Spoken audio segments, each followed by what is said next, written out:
I'm not perfect, especially when you're in this film industry, which is a really tough environment to be in. And then I ended at a time when everything was so set and in stone, that to go against it would. Hi, my name is Abhay Deol, and you are watching me on PeepingMoon.com.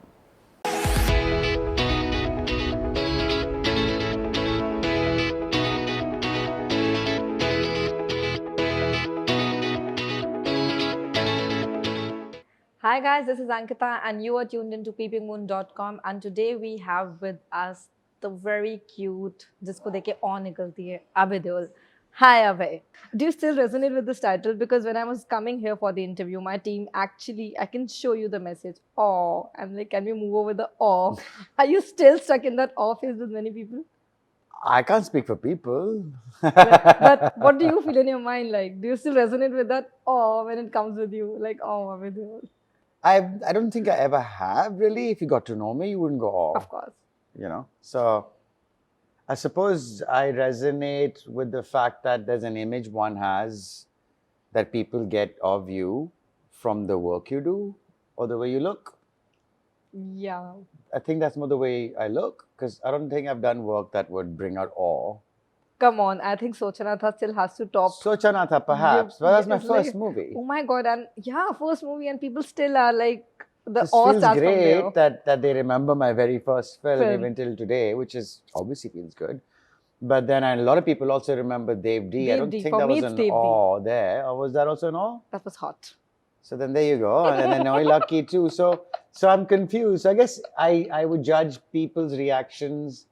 I would judge what film appeals to them. Like Exactly. there is the crowd that Oi Lucky appeals to. Exactly. There is a crowd that Dev D appeals to. There's a crowd that Ik Chalis appeals to, So we believe can it or say not. Abhay is the man So of all I like seasons. judge people by the film they react to me by. All seasons, I would give it to Abhay Deol. Like, Different groups, different choices, different desires, different aesthetics. Coming to different choices, Jungle Cry is one such film. Will it be right to put it in the bracket that we are celebrating underdogs, a story which is lesser heard of? Well, I mean, all sports films about the underdog. Underdogs. When was the last time you saw a film which was about somebody who won in the beginning, one in the middle, and one in the end? Only wins and never loses. That's not a sports film. That's not sports film. Like after Jhund and after Chak De, when I saw Jungle, I was able to see Jungle Cry's teaser before interviewing. Yeah, I have never heard of it. And after that, I went and did my research. I'm like, why weren't we aware? That was the only thing about, and speaking of underdog, and that's a great approach you've taken, is while the film is about the underdog, classically a sports movie, and of course they triumph, they're not the underdog anymore in the end of it. But nobody in the country even knew that it happened. I had to Google about it to and so even though they were triumphant, they went back to being the underdog immediately. Exactly. Because Cricket World Cup had been won by the country. And nobody cared about kids from tribal areas who'd won the rugby of all the sports, as far as India is concerned, is not a popular sport. So yeah, it was ironic that even though they triumphed and were not the underdogs anymore, they went back to being the underdogs immediately.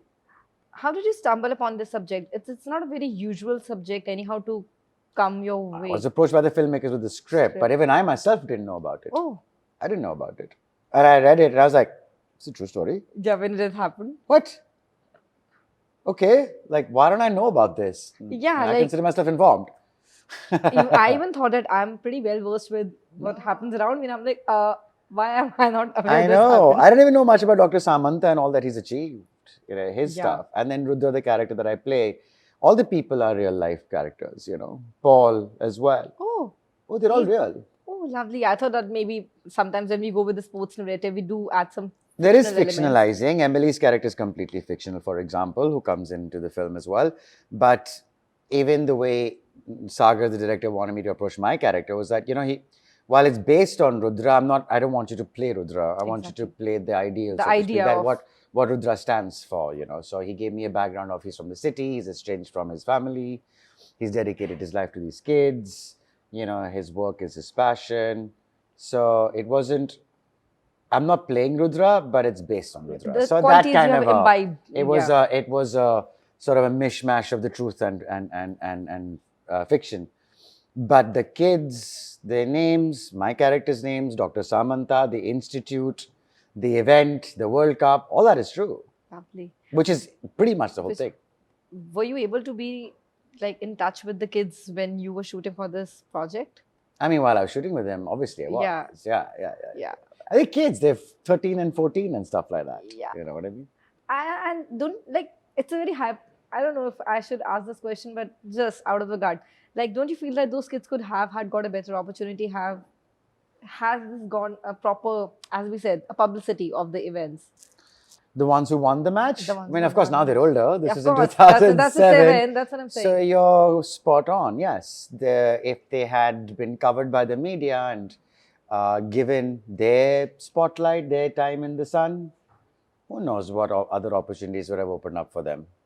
Maybe some endorsement deals. Yeah, I think that's like the pretty much just of it how it starts. You know, especially coming from where they do, they were underprivileged. And so Exactly. it would have been A highly a motivating brave factor. new world for them. Yeah, and also They're for still the motivated, don't get me wrong. I don't think that would have motivated them motivated anymore. the other kids. It would have motivated other kids. Other kids who, Yeah. for them, it happened. I would have inspired people like likes of you and I. Yeah, you know. because as I was coming to it, beyond certain sports in our nation, we are not ready to go beyond and switch our channels to see something else. Well, that's also you know, whether it be news and media or films and TV, we are of a culture, but we also have the opportunity to create culture. Exactly. And in a highly capitalistic system where there's nothing where there's an alternative for artists, let's say at least, like art is not supported by the taxpayer, then it's going to be propped up by the studios and the corporates. And they have to just look at their bottom line. People who work in a corporate structure are suits behind a desk. They are salaried people. They're not creators in that sense of ideas. They have to make sure that a certain number is hit. It's a deliverable for them. It's a deliverable for them. You can't expect them to be all about the art. You know what I mean? Something I learned the hard way. And so until we don't have government-supported, culturally people-supported environment to do art, we're not gonna come from a culture to create something new out of our culture. It's always going to be repetition of the old and selling what is easily saleable. Sellable and consumed. You know, and consumable. So these kids, where they come from, the sport they play, it's not that saleable. Why would they bother? Media included. I totally take the onus of this one. No, it's not your onus. No, we're all as part of the media. system. Yeah, you're part of the system. Yeah, you and I are in that system. So I don't mean it to be you. No, I mean, as I said, media in general. We're all part of that system. And and that was the issue I faced as a filmmaker. It's like there was a structure, a formula, and you had to just conform to it. Why reinvent the wheel when it's already selling well? Yeah. Why create new ideas? And I was like, no, but then that'll just keep this going, and it'll never give voice or chances to other individuals from various backgrounds and keep their identities intact. We're depriving ourselves of interesting identities and people and quirks by just looking the same and doing the same and sounding the same. You know what I mean? And that was hard. I have to ask you, when I was going through your recent work, that what are the odds which you produce as a producer?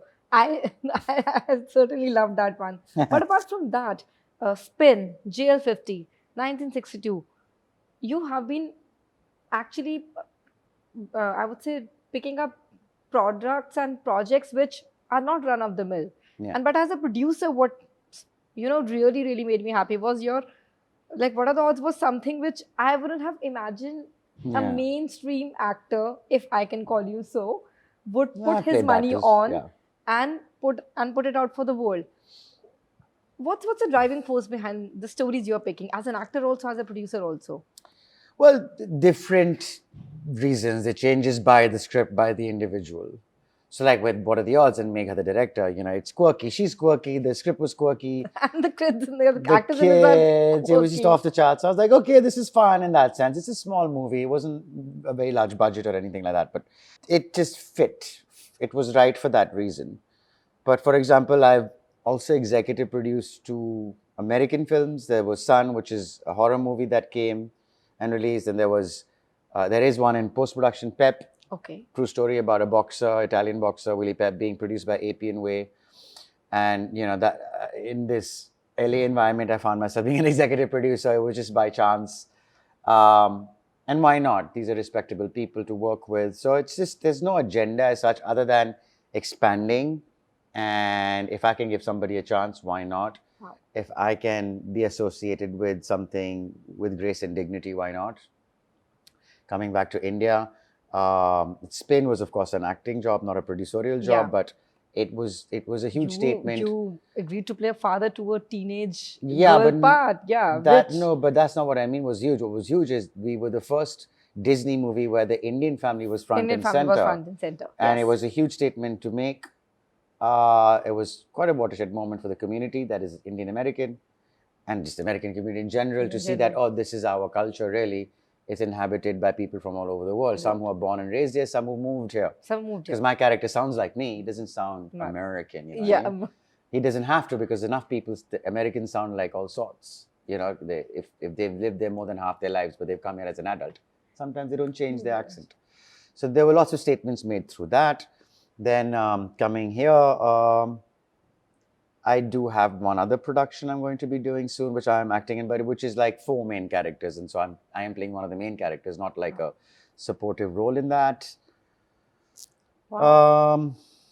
Yeah, it's just I'm living, experiencing, expanding, growing. But does this take you anywhere beyond actor? Like, of course, the producer hat you have you already donned, but you really want to maybe explore direction or something for that matter? Yeah, I'm more open to it, or more keen on it rather, than ever before. You know, I produced, I conceived of Dev D and got that developed, and it became a huge success. I have, of course, acted. So directing seems to be, after all that experience behind me, it seems to be The most natural call. natural, I suppose. I resisted the idea because I was never confident, you know, of myself to direct. It entails so many things, but now I feel more confident. And I've worked with enough directors and seen, I'm sorry, half of you don't know anything that you're doing. Like the directors I've worked with who depend on their DP to, you know, it's like you don't even know a short breakdown, do you? You're just this auteur who knows how to talk to an actor, and you expect us to just buy that as your Vision. I mean, yeah, exactly. A film is a collective It's a process. collective. It's a teamwork. It's not just the director, it's not just the actor, it's not just the producer, it's not just the editor, it's all of them. You know? So I realized, wait a minute, why am I being so hard on myself? I've had an ideal for everyone and everything, and a standard that was really high. And I realized, while that's all very good, it's not needed. Because then that made me go not just easier on others, but myself too. Agreed. You know, but it took a while to get there. Why I'm coming to that is while you spoke about it, and a lot was written about your words and the statements. Sometimes we also know that they're broken and put across and sometimes misconstrued. Tell me about it. Does it come to the fact that when an actor honestly wants to put out an opinion about something which he really feels strongly about, can really be misconstrued by all the sectors?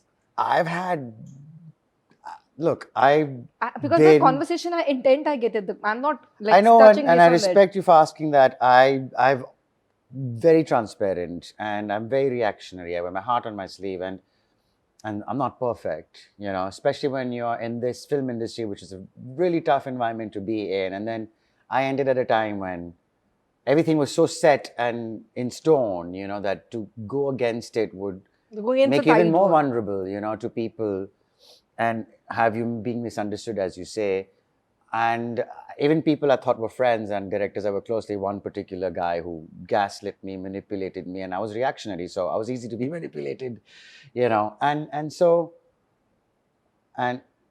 yeah, you are vulnerable. You are vulnerable, and I did not feel the need to change myself because I believed to change myself would be to give in, to play the game, I'll become just like them. And as I've grown older, I realized, no, wait a minute, if I should play the game to protect myself. And if I'm doing that, that doesn't mean I'm playing the game and becoming like them. No, it just means I'm being smart. And if I want to avoid being manipulated, then you must gauge the other person and instead of reacting, respond. And a response is, with the word response, responsible. Yeah. So just because you're responding doesn't mean you're becoming just like them. It just means you're protecting yourself, and it's important for you to do so because you're a public figure. And the amount of time I've been gaslit, not the amount of time, but recently I've been gaslit by this one director who also said lies about me. You know, Anurag said that I demanded a hotel room for Devi, and he actually sat me and told me, listen, you're a Deol.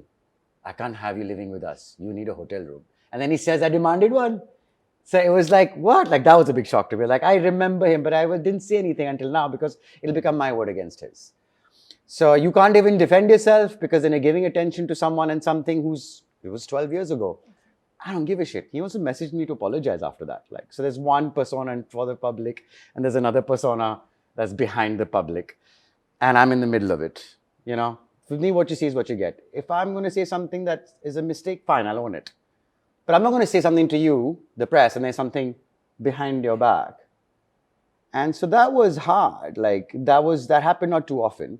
I've had a film of mine where they put deliberate negative stories because they thought I'll get more eyeballs. And they didn't mean to write negative stories about me, but they hired a journalist who hated me.